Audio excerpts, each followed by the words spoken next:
Γεια σας. Μετά τον Απρίλιο, ό,τι αιρούμενα σωματίδια και νερό από το ελαιοτριβείο έχει μείνει στο λάδι έχουν κατακάτσει στον πάτο του δοχείου και αποτελούν τη λεγόμενη μούργα.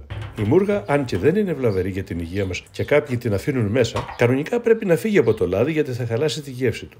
Αν δεν γίνει και κάποια ζύμωση, τότε θα δώσει άσχημη μυρωδιά στο λάδι. Πρέπει λοιπόν με κάποιο τρόπο να την αφαιρέσουμε, χωρίς να έρχεται όμως σε επαφή το λάδι με αέρα, γιατί το οξυγόνο είναι εχθρός του λαδιού. Εγώ παλιά το μετέγγιζα με αυτόν τον τρόπο, που ήταν μεγάλο λάθος όμως, αφού έτσι το ανακάτευα συνέχεια με αέρα.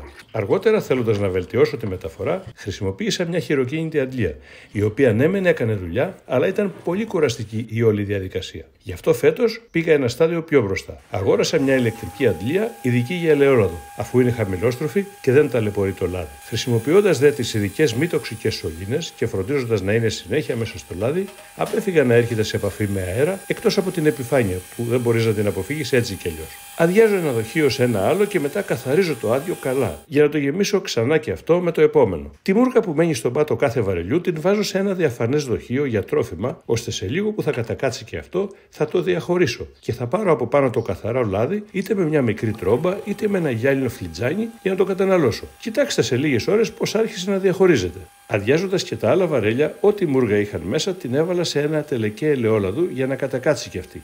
Την μούργα την μαζεύουμε και την δίνουμε σε επαγγελματίες για να πάει για σαπούνι μάλλον, ή για παρθένο ελαιόλαδο σε κάποια σούπερ μάρκετ, δεν ξέρω. Σαν αντάλλαγμα μας δίνουν διάφορα καθαριστικά.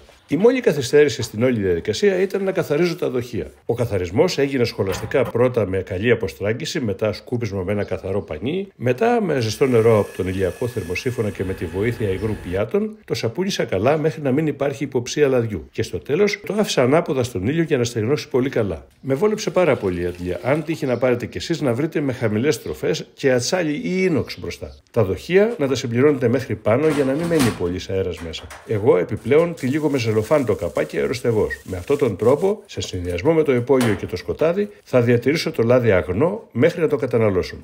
Γεια και χαρά σας.